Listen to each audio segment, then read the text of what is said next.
gagawa ako ng bulaklak na maganda para sa Father's Day. So, yung gagamitin ko na kulay is blue and green, then a little bit of yellow. So, umpisahan na natin. So, first, kailangan natin gumawa ng magic cream. Ayan. Chain 1. So, ngayon, gagawa tayo ng 10 single crochet.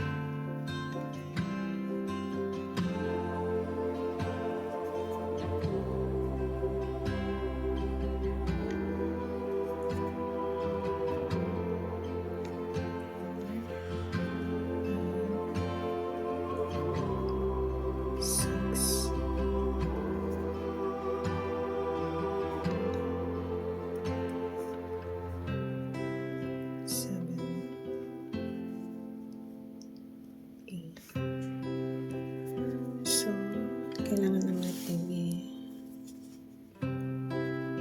i-slip sa unang sa chain na ginawa natin sa umpisa. Then, kailangan natin siya i-tighten yung tail. So, ganyan na siya. So, ngayon kailangan natin mag-chain ng 3. Then, 2 double crochet.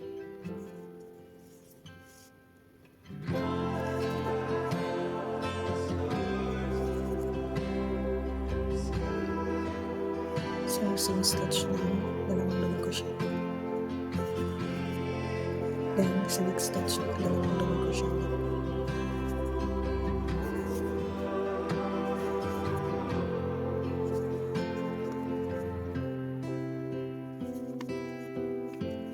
Then, chain 3. Then, slip stitch sa next stitch. So, yun. Sa next petal naman tayo. Chain 3.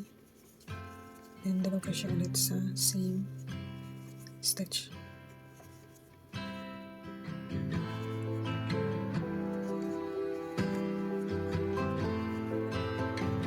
Then, 2 double crochet sa next na stitch.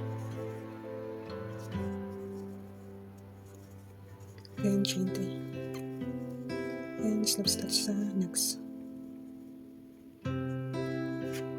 So, ayan siya. Kailangan lang natin gumawa ng 5 ganito, yung petals. So, pakita ko sa inyo pa natapos ko siya, guys. So, ito na yung last. Kailangan na natin siyang i-slip stitch sa pinakauna nating stitch. So, tighten lang. Then, cutting.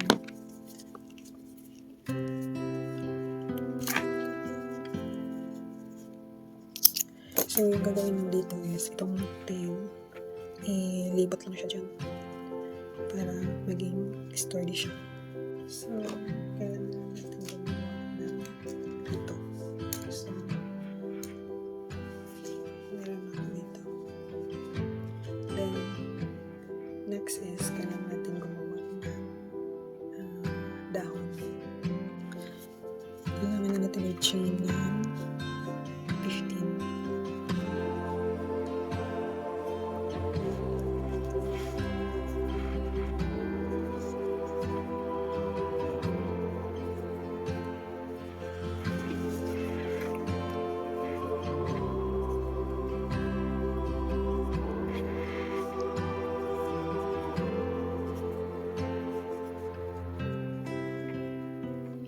So, first, kailangan natin sa next stitch mag-single crochet. Then, next half double crochet. Then, double crochet.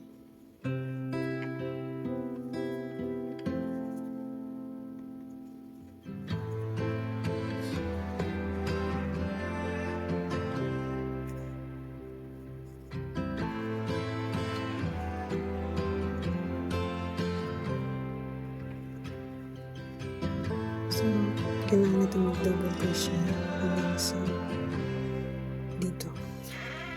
So, natapos natin yung 12 na double crochet. So, ngayon, half double crochet and single crochet.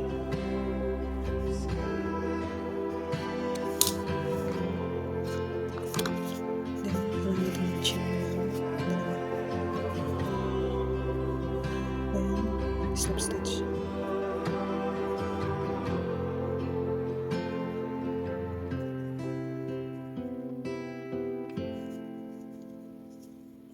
Then, ngayon, kailangan natin mag-half double crochet sa next stitch.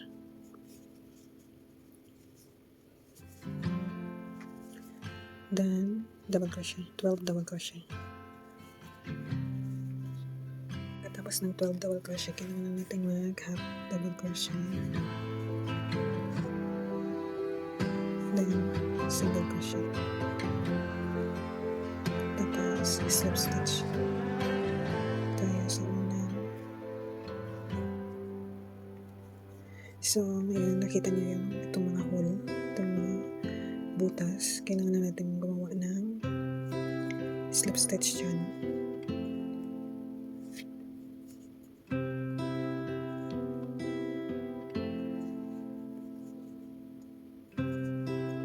Hanggang sa dulo. So, hanggang dito. So, natapos ko na. Then, cut lang yung yun. Then, ngayon, kailangan na natin ng ganito. Yung string. So, ang gagawin lang is lagyan lang ng yellow. So, yung ginawa ko lang is nirap ko lang yung string ng kulay na yellow.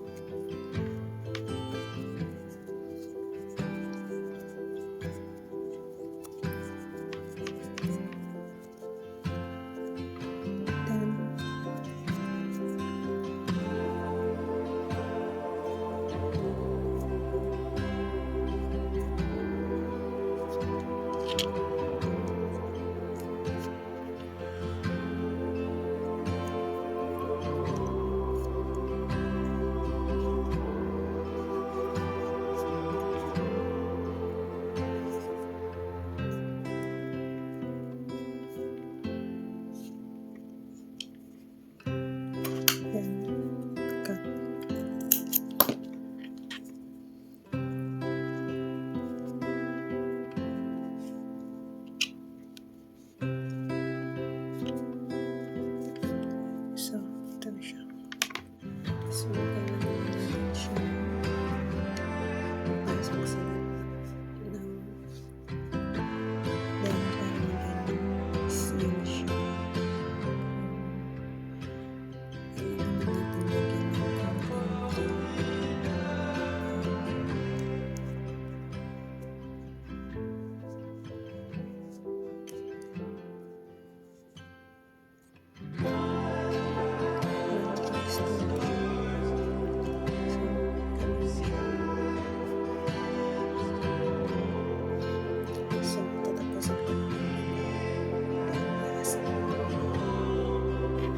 So, ito yung gagamitin ko na stem.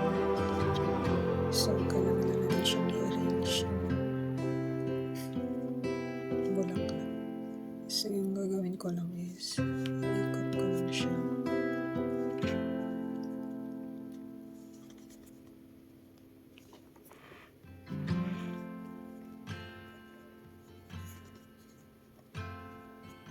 Kasi mamaya i-ano ko rin to. Kaya i-wrap na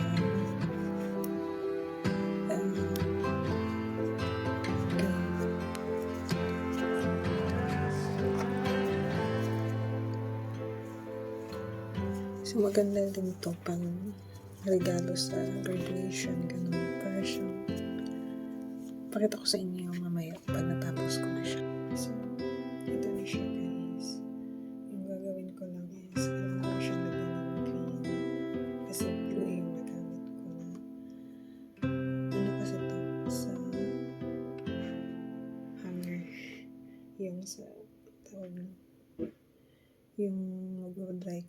ka dito, may nilalagay nila sa string na hanger. Then, itatapon lang naman nila dito kasi hindi naman nila ginagamit.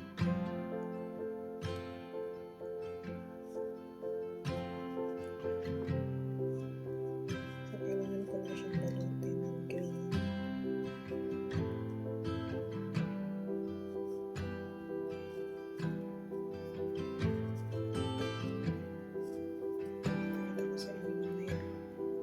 So, ito na siya guys, yung bulaklak na ginawa ko. Ang cute niya. So, ayan. So, pwede rin damihan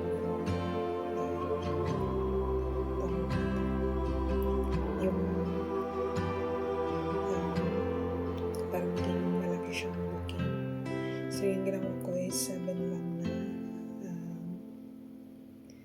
bulaklak. So, pwede naman gawin yung marami kung gusto nyo.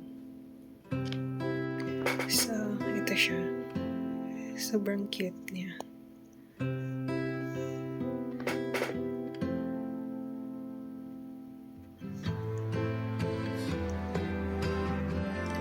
Salamat po guys sa panonood niyo. Salamat po sa support. Happy Father's Day sa mga tatay dyan at sa mga nanay na naging tatay na din sa pamilya nila. Happy Father's Day po sa aking asawa. Happy Father's Day sa lahat.